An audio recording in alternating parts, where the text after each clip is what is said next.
இப்போ நம்ம இந்த வீடியோவில் சுவையான தயிர் சாதம் எப்படி பண்ணுறது அப்படின்னு பார்க்க போகிறோம். இதற்கு தேவையான பொருட்கள்: ஃபஸ்ட்டு பாத்திரத்தை அடுப்பில் வச்சு சூடு பண்ணிக்கலாம். பாத்திரம் ஹீட் ஆனதுக்கப்புறம் ஒரு 3 டீஸ்பூன் எண்ணெய் விட்டுக்கலாம். எண்ணெய் ஹீட் ஆனதுக்கப்புறம் கொஞ்சமாக கடுகு போட்டு பொரியிடலாம்.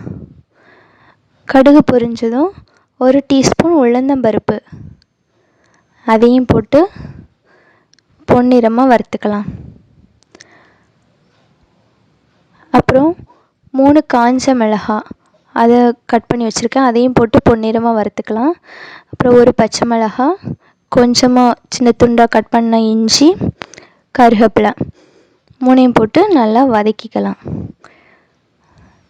அந்த இஞ்சியோட மணம் வதக்கும்போது நல்லா வரும். அதுக்கப்புறம் நம்ம சாதம் வடித்து வச்சுருக்குறோம், அதையும் போட்டு மிக்ஸ் பண்ணிக்கலாம்.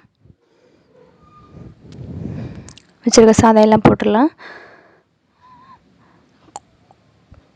கொலையை ஆற வச்சதுனால அது கொஞ்சம் கட்டி பிடிச்ச மாதிரி இருக்குது.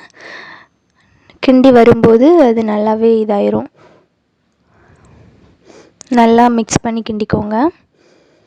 அந்த ஹீட்லேயே இருக்கட்டு. அது கூடவே கொஞ்சம் உப்பு போட்டுக்கோங்க. உப்பையும் போட்டு நல்லா கிண்டி விட்டுக்கோங்க.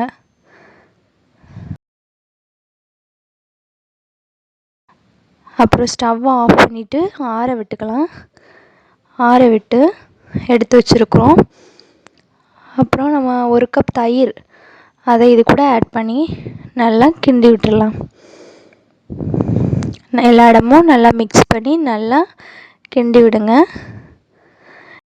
கொஞ்சமாக மல்லிக்கீரை ஆட் பண்ணிக்கோங்க. இப்போ சுவையான தயிர் சாதம் ரெடி ஆகிடுச்சுது.